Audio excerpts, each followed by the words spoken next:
Hola, bienvenidos, bienvenidas a otro video de química. En esta ocasión vamos a ver cómo es que se clasifica la materia desde el punto de vista de la química. La materia se puede dividir en dos categorías. Tenemos por una parte las sustancias puras y por otra parte podemos mencionar a las mezclas. Vamos a ver qué es cada una de ellas. Las sustancias puras se caracterizan porque siempre presentan los mismos componentes y además estos se combinan siempre en la misma proporción. Aquí podemos ubicar a dos clases.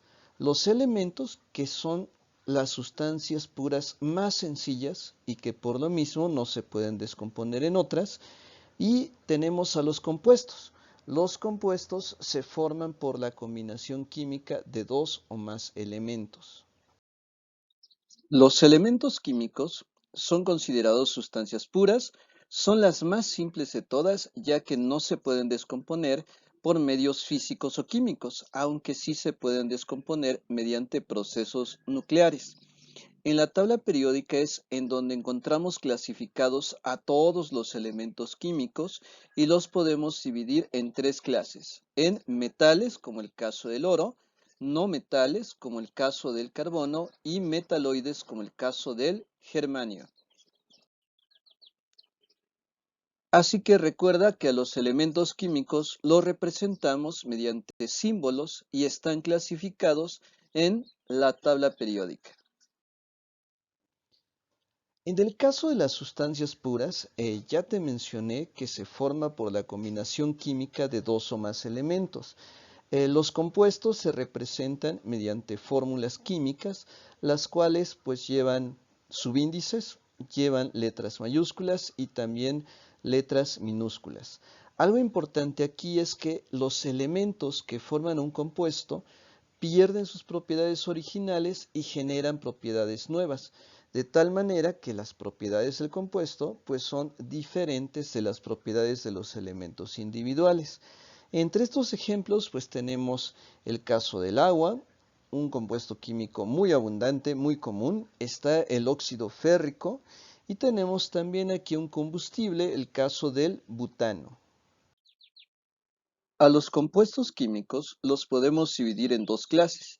Por una parte están los compuestos orgánicos, tomando como ejemplo los plásticos o el azúcar, y su característica principal es que están formados por átomos de carbono.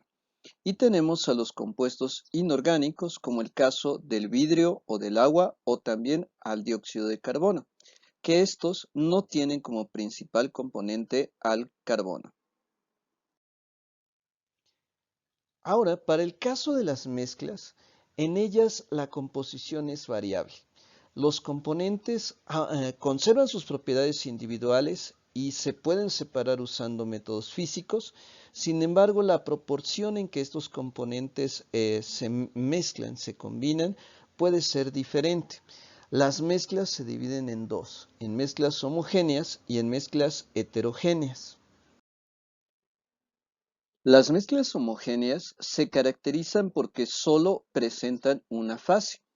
Esto significa que su apariencia es uniforme aun cuando se observa al microscopio. Es decir, pueden tener dos componentes o más, pero se observa como si solo fuera un componente, como el caso del acero, que sería una mezcla homogénea sólida. O bien, en el caso del aire, que está contenido dentro de estos globos, el aire realmente tiene muchos componentes. Sin embargo, no podemos distinguir a ninguno de ellos y también se le considera una mezcla homogénea. Las mezclas homogéneas también se llaman soluciones, y las soluciones están formadas por un soluto, que es el componente que se disuelve, y un solvente, que es el componente que disuelve al soluto.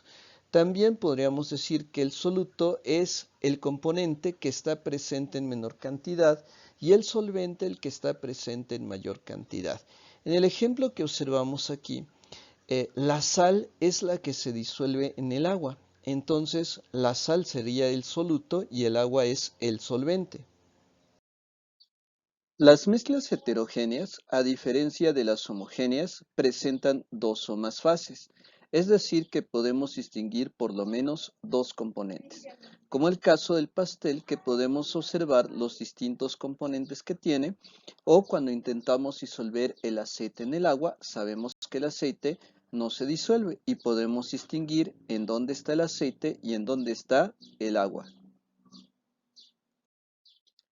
Hay muchos tipos de mezclas heterogéneas.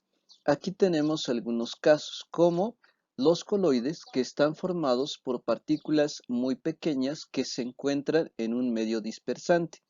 La leche, que aparentemente a simple vista es una mezcla homogénea, realmente no lo es una mezcla heterogénea.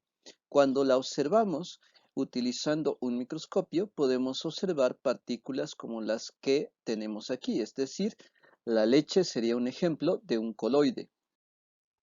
Entonces aquí tenemos algunos ejemplos de suspensiones, como el caso del jarabe, las pinturas o algunos otros medicamentos que también aparecen en forma de suspensión.